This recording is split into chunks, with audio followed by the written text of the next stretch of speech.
মুহতারাম হাজিরিন, এজন্য নামাজ ধরতে হবে। নামাজ ছাড়া ইন্নাস সালাতা তানহা আনিল ফাহশাই ওয়াল মুনকার, নামাজ মানুষকে গুনাহ থেকে বাঁচায়। কোথা থেকে বাঁচায়? আমি যদি তওবা করতে চাই, গুনাহ থেকে বাঁচতে চাই, তাহলে নামাজ দরকার আছে না নাই? নামাজ দরকার আছে। আর নামাজ যদি পড়তে চাই, কোরআন শরীফ তেলাওয়াত জানা দরকার আছে। কোরআন শরীফ শিখবো ইনশাআল্লাহ। এই কোরআন শরীফ শিখবো, আলেম আছে, ইমাম সাহেব আছে, তাদের কাছ থেকে শিখবো। রাজি আছি ইনশাআল্লাহ? লজ্জার কোনো কারণ? লজ্জা করবেন, এখন মার খাইবেন খুব বড়ে, সারা জীবন মার খাইবেন, ওইটার সে এখন লজ্জা ভাঙ্গা ভালো না? লজ্জা করে না। অনেক মুরব্বী আছে নামাজ পড়ে কিন্তু সূরা কেরাত পারে না, আন্দাজ ওই ডুস ডাস দেয়। সভাপতিও আছে মসজিদের, নামাজ নাই, নামাজ পড়ে কিন্তু সূরা পারে না। আছে না? অভাব নাই। এই জন্য ভাইরা কোরআন তেলাওয়াত, আপনি যদি কোরআন তেলাওয়াত সহি শুদ্ধ করে না পড়তে পারেন, মনে রাখবেন আপনি যে ইমানদার, এটার মজাই আপনি বুঝতেন না। ইমানদারের মজা বুঝতে হইলে, আপনি যে মুসলমান ইমানদার, এটার স্বাদ মজা অনুভব করতে গেলে আপনাকে কোরআন তেলাওয়াত জানা লাগবে শুদ্ধ করে। যতটুকু নামাজ পড়লে দরকার, এতটুকু হইলেও আপনাকে শিখা লাগবে। শিখবো তো ইনশাআল্লাহ? তো খালেস দিলে, খাঁটি দিলে, তওবা করলে বলেন তো মাফ করবেন কে?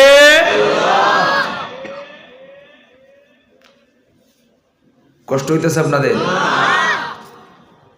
আর আধা ঘন্টা আছেন না ইনশাআল্লাহ? কেডাই কই সারা রাত এর বউই নাই।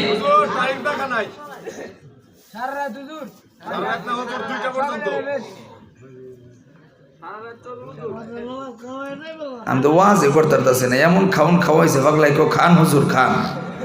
আপনি যতক্ষণ বলবেন না ততক্ষণই ইনশাআল্লাহ। খুব খেয়াল করেন।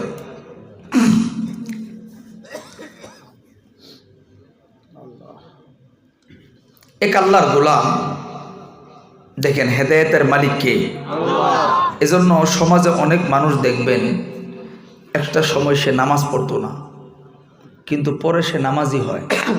আমাদের সামাজিকভাবে একটা দোষ আছে, লোকটা নামাজি হইলে তারা নিয়ে মানুষ সমালোচনা করে, দেখছি আগে কি করছে, ঠিক না? এই কাজটা ভুলেও করবেন না, কারণ হেদায়েতের মালিক কে?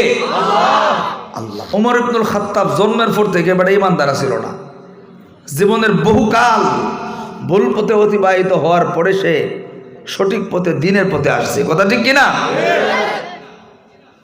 আল্লাহর গোলাম,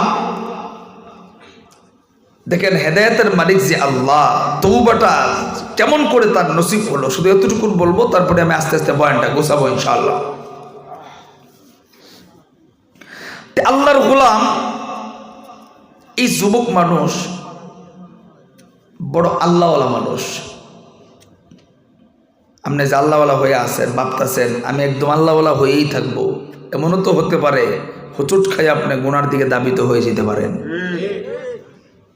এজন্য কাউকে নিয়ে সমালোচনা করবো না, এখান থেকে বুঝবেন। আল্লাহর গোলাম নামাজের দাঁড়ায় থাকতে থাকতে এমন অবস্থা হইতো, পা ফুলে যেত।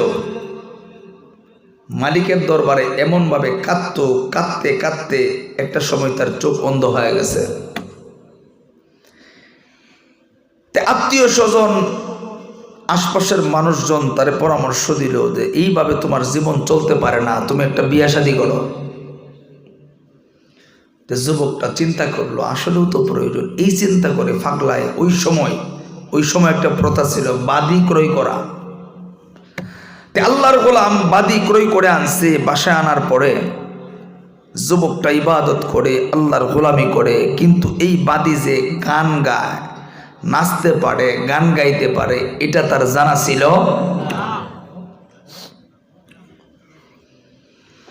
মুসলমান ভাইরা আমার খুব খেয়াল করে দিলের কান লাগায় কথাগুলি শুনবেন। আল্লাহ রাব্বুল আলামিন হেদায়েতের মালিক। আমার আল্লাহ কারে কখন হেদায়েত দিবে, আল্লাহ কার জীবনটা কখন পরিবর্তন করে দিবে, এটা আমার আপনার কারো জানা নেই। আমি আপনি কেউ কিন্তু বলতে পারবো না। এজন্য বন্ধু বাবারা ভাইরা, আমরা কেউ কাউকে নিয়ে কখনো সমালোচনা করব না। আল্লাহর গোলাম এমন ভাবে ইবাদত করে, বলে রাত্রে বেলা নামাজে দাঁড়িয়া তার পা গুলি ফুইলা যায়, বলে আল্লাহর দরবারে কাঁদতে কাঁদতে যুবকটার চোখ দুইটা অন্ধ হয়ে গেছে। এবার এলাকার মানুষগুলি পরামর্শ দিল, এ যুবক, এমন ভাবে তোমার জীবন অতিবাহিত হতে পারে না, তুমি একটা বিবাহ করে নাও। আল্লাহর গোলাম চিন্তা করলো, অবশ্যই আমাকে একটা সিদ্ধান্ত নেওয়া দরকার। আল্লাহর গোলামটা বান্দি ক্রয় করে। সিরাজগঞ্জের ভাইরা, আল্লাহর গোলাম যুবকটা বাদি কই করার পরে দীর্ঘদিন চলে যা। আল্লাহর গোলাম যখন নামাজে দাঁড়াইয়া অন্য রুমে নামাজ পড়তেছে, এমন সময় তার কানের ভিতরে আওয়াজ আসে, তার বাতিটা জোরে জোরে কণ্ঠ চাইরা এমন সুন্দর করে গান গাইতেছে। আল্লাহর গোলাম কোনোভাবেই নামাজের ভিতরে মন রাখতে পারতেছে না। আল্লাহর গোলাম নামাজ ছেড়ে দিয়া একটা দূর দিয়া বাদির কাছে চলে আইছে। এবার বাদির কাছে আসার পর দীর্ঘ সময় গান শুনলো। আল্লাহর গোলামটা কেমন যেন তার প্রেমে মাতোয়ারা হয়ে গেছে, কেমন যেন তার প্রেমে মশগুল হয়ে গেছে। যুবক বন্ধু, আল্লাহর গোলামটা যখন মেয়েটার সামনে দাঁড়িয়ে গান শুনতেছে, একটা সময় মেয়েটা ডাক দেয়া কই, যুবক, আপনি আমাকে ক্রয় করেছেন, কিন্তু আপনি যৌবনের স্বাদ অনুভব করতে পারেননি, আপনি আপনার যৌবনকে তৃপ্তি দিতে পারেননি, আপনি আপনার যৌবনকে কাজে লাগাইতে পারেননি। এ যুবক, চলেন চলেন আমরা যৌবনের স্বাদ অনুভব করে, অবশ্যই আপনি বুঝতে পারবেন না। আল্লাহর গোলাম যুবকটা মেয়েটার কথা শুইরা মেয়েটার প্রেমে পাগল হইয়া এই মেয়েটার সঙ্গে তার মনের চাহিদাটা মিটাইল, বলে যে গুনার কাজে ওই কাজে লিপ্ত হইল। যুবক বন্ধু,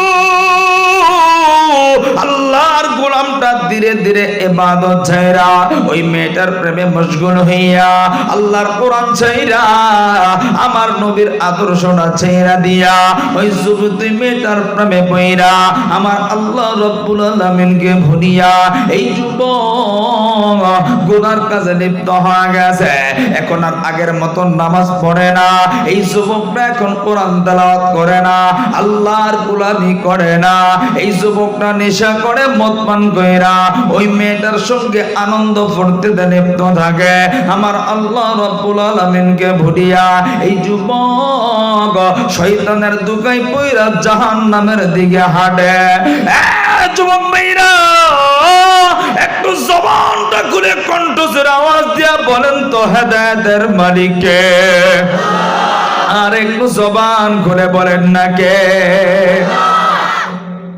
এই যুবকটা এত বড় আল্লাহর ওলি, নামাজ পড়তে পড়তে পা ফুলে গেছে, কানতে কানতে মালিকের দরবারে চোখ অন্ধ হয়ে গেছে। এরপরেও এই যুবকটা আল্লাহ ভুইলা গুনার দিকে লিপ্ত হয়ে গেছে।